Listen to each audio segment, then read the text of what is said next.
you remember that the gay community is sinking lower as they change my voice more and more, and so are rich whites and rich Jews, the military, and anyone else working on this case. Freemasons, any other types of groups working on this case. So this video is about the Greatest Commandment. All those groups I just named and everyone else who's outside the divine order, they all worship Lucifer. So they're not really loving their families. Because God is love, and to be in God's spirit, you have to be in the Royal African Falcon martial art order. Not some group that's slacking its work or directly persecuting me. That's pathetic. They think that since they change my voice right now and mess up my throat, that somehow it helps them.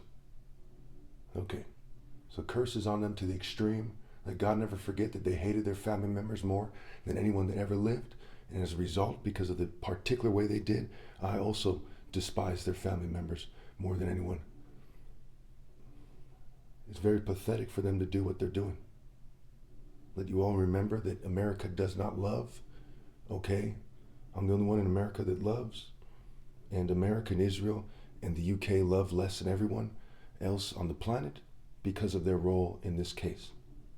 Let God never forget their treachery. The LGBT community always be marked by God as the community that persecuted Christ to spread gay culture. And their allies. Let the white communities, the Jewish communities, always be remembered by God as groups that use the LGBT community and its allies on me to try to look better than me. Again, I emphasize that whites and Jews and LGBT people are not worthy to lead. This is something they did to themselves. As somebody who's not racist, who judges people fairly as individuals and groups, they brought this upon themselves. There's no excuse. Okay? They say, well, let us leave you alone while you remake the video. It doesn't change the fact. You're mocking Christ. Okay? And I'm getting older every day while you pretend to be superior. Let God never forget that. And obviously, the righteous man hates people that do that. He hates them with all their heart. And groups that yoke themselves to them, they share in that hate. There's no other way to look at it. You can cry about, oh, this is hate speech. No. They're persecuting me. Do the Jews in Nazi Germany have a right to hate the Nazis? How much more does Christ? They're just Jews, and I'm the Son of God. Christ is King. Not a bunch of criminals collectively, and whatever Jews aren't criminals yoked to them. But me, Christ, I'm King, not you people. So in Deuteronomy it says they're supposed to teach their children to obey God. As part of how you know that they're not the children of God, they're not the children of Abraham.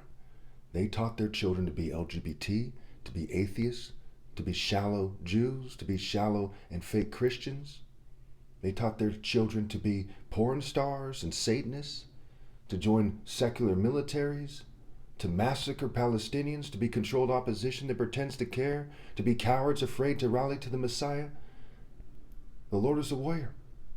Proverbs 28:1, the wicked flee though no one pursues, but the righteous are as bold as a lion.